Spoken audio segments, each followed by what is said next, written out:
मौलाना आपसे सवाल है कि अभी सीमांचल क्षेत्र में जो बाढ़ आई हुई है और लोग परेशान हैं, सरकार कहती है कि देश बदल चुका है, लेकिन आप क्या कहना चाहेंगे? देखिए, ये सीमांचल की बदनसीबी है कि यहाँ हमेशा हर साल बारिश के सीज़न में सैलाब और बाढ़ आने की वजह से यहाँ बड़ी बदहाली हो जाती है, दिक्कत हो जाती है लोगों को।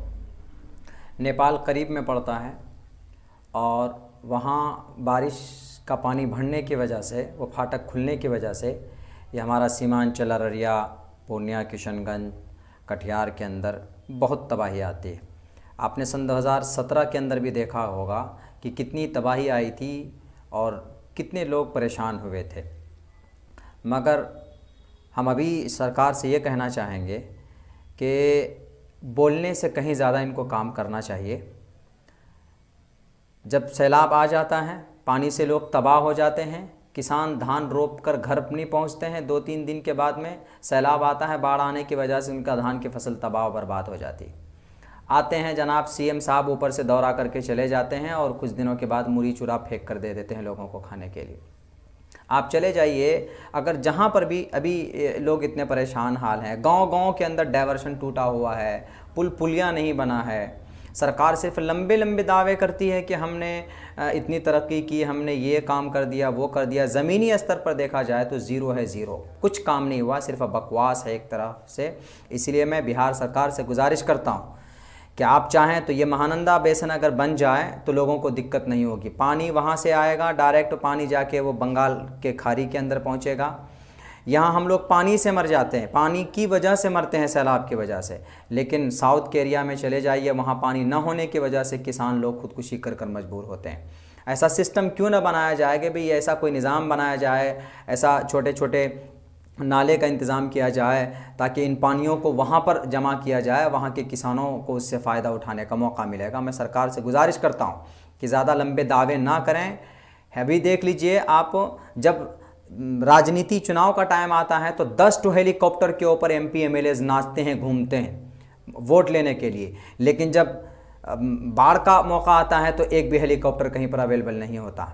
हमारे जो कि ब्लॉक के अंदर में एक भी कश्ती नहीं है, यहाँ पर कोई बोट नहीं है। लोग मर जाएं, डूब करके तड़प जाएं, फंस जाएं, कहीं पर चले जाएं, उनको बचाने के लिए इंतज़ाम नहीं होता। अभी हमारे ज़िला अध्यक्ष राशिद अनवर साहब ने एक घाट में बोट देने के लिए गए थे वहाँ पे प्रशासन के पास, लेकिन पुराने कुछ राजनेताओं, कुछ जो नेता हैं, उनकी वजह से वो बोट वहाँ पर नहीं पहुँच पाया। ऐसी गंदी राजनीति लोग करते हैं।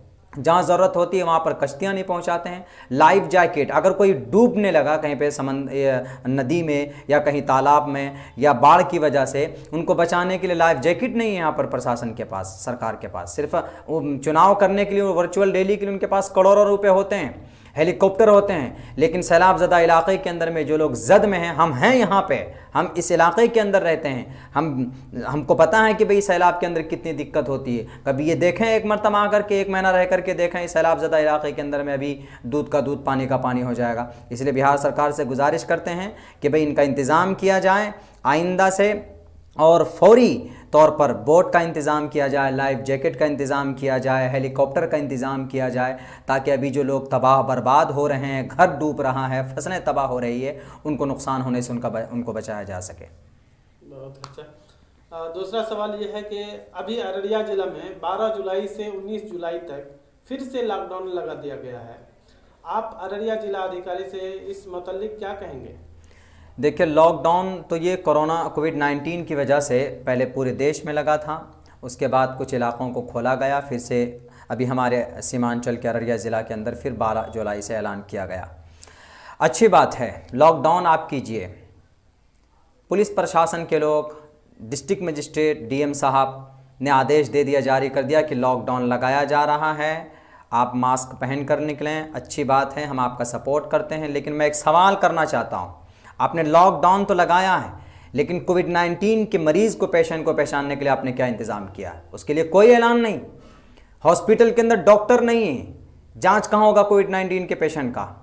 मैं तो गुजारिश करता हूं डिस्ट्रिक्ट मजिस्ट्रेट से कि हर पंचायत के हर गांव के अंदर आप ऐसा कैंप लगाइए, हर किसी आदमी का टेस्ट होना चाहिए ताकि कोई संक्रमित हो तो उसको क्वारंटीन किया जा सके और उनका इलाज किया जा सके। सिर्फ माइक पे बोल देना कि लॉकडाउन हो गया है, घर से बाहर मत निकलो, अपने घरों के अंदर रहो, अब तो 3rd स्टेज में पहुंच चुका है ये कोरोना वायरस। उसके लिए बचाव का कुछ इंतजाम होना चाहिए। सिर्फ लॉकडाउन ये सिर्फ समस्या का हल नहीं, लॉकडाउन ये कोरोना से बचने का एक हथियार नहीं है। लॉकडाउन लोगों ने उसको बर्दाश्त किया है, अपने लोगों ने पेट को काट काट कर फिर भी अपने घरों के अंदर लोग रहे, मैसूर रहे, लॉकडाउन को कामयाब किया है। लेकिन सरकार की इतनी गलत पॉलिसी की वजह से अभी किसी का चेकअप नहीं हो पाता है।